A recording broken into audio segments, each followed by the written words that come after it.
TikTok trdi, da obstajajo zvoki, ob katerih se lažje zberemo ali pomirimo, ali pa mogoče celo bolje rešujemo določene naloge. Na vrsti je eksperiment. Prvi izziv. Poskušaj si čim bolj zapomniti besedilo pred poslušanjem rjavega zvoka in nato podobno še med poslušanjem rjavega zvoka. In sicer imam besedilo od komada Skup se mava dober od Nipkeja. Sonce ga šajna, segreva se blok. Ok, 5 minut imam, da se čim bolj naučim tole besedilo. Sonce ga šajna, segreva se blok. Se pravi, zdaj pa razmišlja, ko bo nazaj prišla. Bye bye, zmeri, on time. Se zdaj priča o muski in stop. Ok. Sonce ga šajna, segreva se blok. Kaj delaš, baby, greva malo naokrog.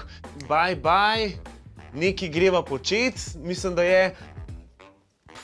Pa nekaj, ki se ne rima na čustvih, čist nekaj drugega je. Ne, pa predam se, to je to. Koliko sem v vrstic? 8 vrstic sem čist zafrknil od 14. Zdaj pa na vrsti drugi del eksperimenta, kjer poslušam rjavi šum in se skušam naučiti drugo kitico istega komada. 3, 4, zdaj.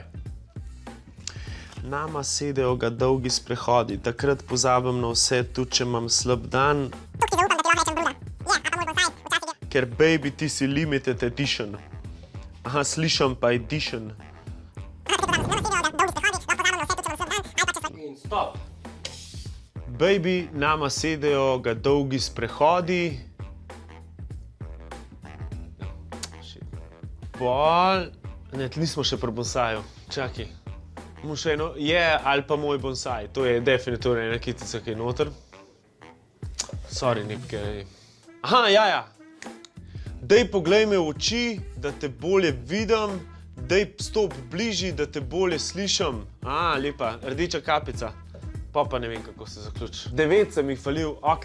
Se pravi, po drugem eksperimentu lahko sklepamo, da sem nalogo slabše opravil po poslušanjem oziroma ob poslušanju zvokov. Je pa znanstveno dokazano, da otroci z motnjo pozornosti oziroma z ADHD-jem bolje opravljajo matematične naloge, če poslušajo ta zvok. Tako da lahko eksperimentirate sami, mogoče pa vam pomaga. Meni očitno ne.